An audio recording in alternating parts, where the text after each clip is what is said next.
Screenshot ho, mga kababayan. Speaking of screenshot, ngayon, pumunta muna tayo doon sa mga post ni Mami Pebbles Talakera ho, mga bossing.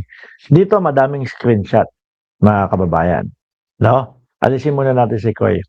Dito madaming screenshot, madaming ipinakita ho dito. Ito yung inaayos ko bago tayo mag-umpisa kasi nga nagkabuhol-buhol, nagkalabo-labo, mga boss chipamo, sir.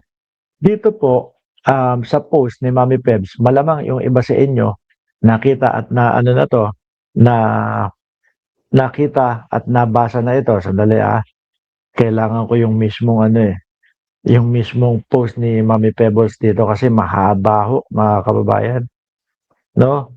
Kinakailangan walang naka-mask sa rally, binigyan kayo ng permit, magtanggal kayo ng mask. Hindi, ito, hinahanap ko, babasahin ko. Sabi mo dito, mga boss chipamo, sir, paano yan? Hindi ako nagkamali, no? Na INC ang mga suspect sa pagkawala ni Mima Alicia. Nakausap ko po si Biyahe ni Koy, mga boss chipamo, sir. At ang sinasabi ni Biyahe ni Koy sa akin ay yung isa nga daw po galing doon sa kapilya, mga bossing, no? Paano na yung mga death threat sa akin? So tama yung sinabi ko na list nung una pa lang sa pagsampa ng kaso sa mga vloggers at pagpapatumba.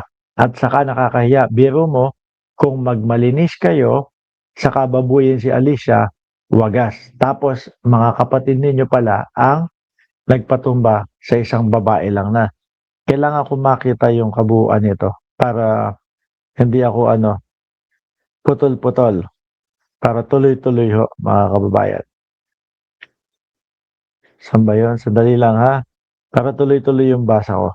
At saka ito pa nga ho, may ipinost din si Pebbles Talakera, si Mami Pebbles, ng muka kung sino yung Sara daw po, mga bossing, no? Na di umano kasama sa nanindikato kay Mima Alicia. Di umano, mga bossing. Saan ba yun? Sandali nga. O, eto. Nasaan na ako? Hindi ako nagbura ng post, kaya wag kayong epal at natakot ako sa inyo. Di ako nagbubura ng post. Nasaan ba yung banda? Mabait na bata yang si Alicia. Totoo yung sinasabi nila na makulit. Minsan mababasag ka sa mga post niya, pero hindi niya yun sinasadya.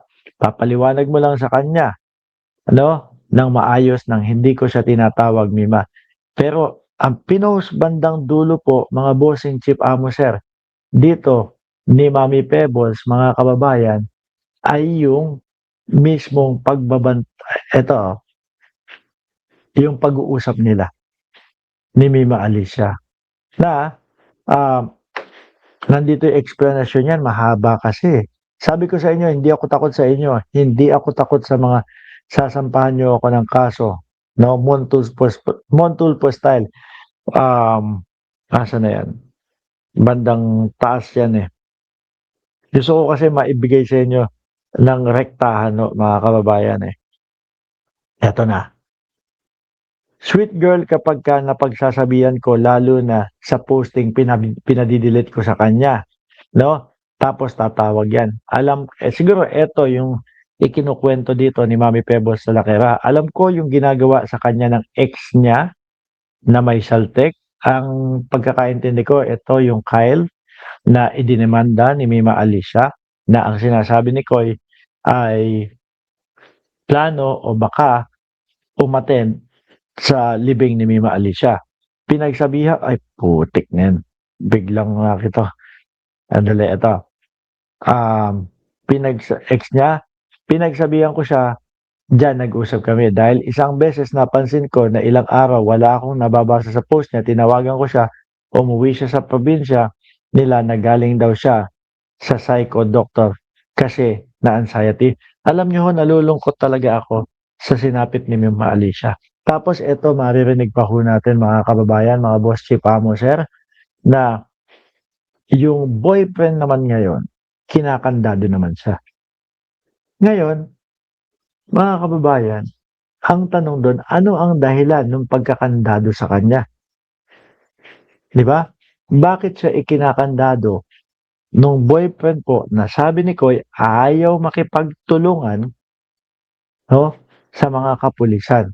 Ang tanong, natatakot ba sa sindikato or natatakot ilantad yung mga kaibigan? Ngayon po, mga bossing, mayroon pa akong isang nakita na post ni Mami Pebbles Talakera, no?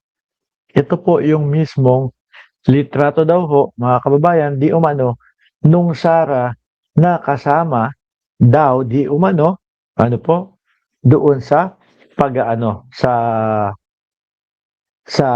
paninindikato kay Mima Alicia. Magandang babae din ho, mga kababayan. Kasi nung mga panahon na ho na iyon, no, na medyo hindi ko nakakausap si Mima Alicia, mga bossing. Ang alam ko lang palagimik siya eh. At ang iniisip ko, ine-enjoy nung bata yung buhay ng nasa syudad. Na sabi ni Ma'am Beth De Jesus, sino yan, Boss Mark? Iyaan yung ipinost ni Mami Pebbles Talakera. Siya yung pinost ni Mami Pebbles Talakera na picture, na muka, no? Na ang sinasabi ay, eto, let us start the show.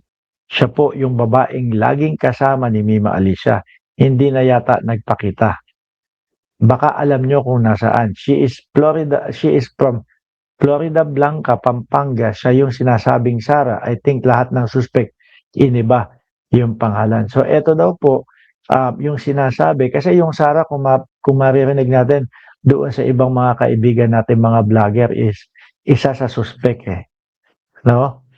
So, base sa post ni Mami Pebbles Salakera, di umano, yan daw po yun. Mga kababayan, nakakalungkot, si Mima mapagmahal po, makulit, sobra. No? Pero kapag dating sa pag-ibig sa lalaki, minsan nakakakwentuhan ko yan.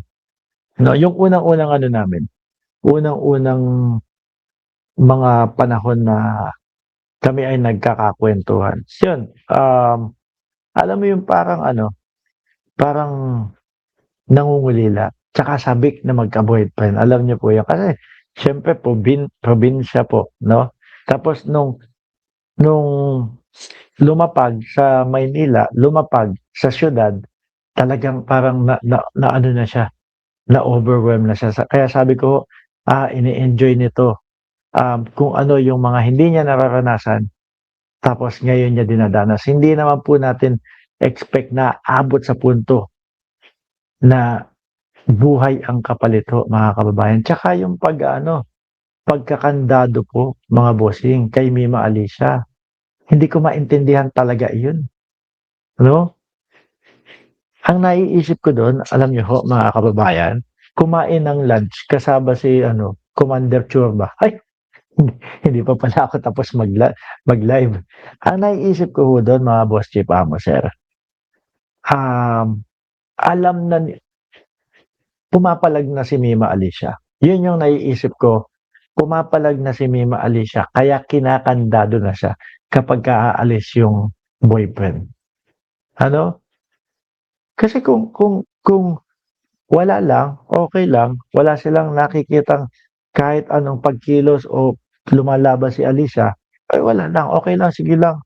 Hayaan mo lang siya dyan sa bahay. Pero yung tipo bang aalis, pupunta sa ibang lugar, base po ito sa mga kwento ng mga kaibigan natin, mga bossing, na talagang iniimbestigahan nila, kasama sila sa nag-iimbestiga. Yung tipo bang aalis, may pupuntahan, may bibilin lang, pero ikakandado mo yung tao. Di ba? May kinatatakutan ka. No? Malaki ang ikinatatakot mo. Tingin ko, doon pa lang po sa parte na yon, mga bossing, maaaring may alam na si Mima Alicia. Maaaring naghahanap na siya ng tutulong sa kanya. No? Nakakakilabot pa yung kwento ni Takeru Miyamoto. Tumatawag daw sa kanya si Mima Alicia pero hindi niya nasagot. No? Ako mapapaisip ako nung bakit kaya tumatawag sa akin si Mima Alicia? Baka hihingi sa akin ng tulong, baka kailangan ako. Siguro kung nasagot ko yun, baka buhay pa si Mima Alicia. Ganun ang maiisip ko ho dun, mga kababayan. Hindi ko naman po kinukonsensya si Takeru Miyamoto. Dahil yung tao na yan, kahit anong oras na tawag ko, kapag kaya niya sagutin ho talaga. Natiyempo lang talaga siguro kay Mima Alicia na gano'n. At the same time, ang tanong ko din, bakit ayaw makipagtulungan sa kapulisan? 'Di ho ba? Ano ang dahilan bakit ayaw makipagtulungan sa kapulisan? Biruin niyo po, oh, simula nung mga panahon na naibalita nga po o nangyari sa kanila yon. Siguro may 6 o 1 linggo na po. Ang tama mo balikat at hita lang, tapos hanggang ngayon hindi ka pa nagsasalaysay. No, hanggang ngayon wala pa ding maririnig.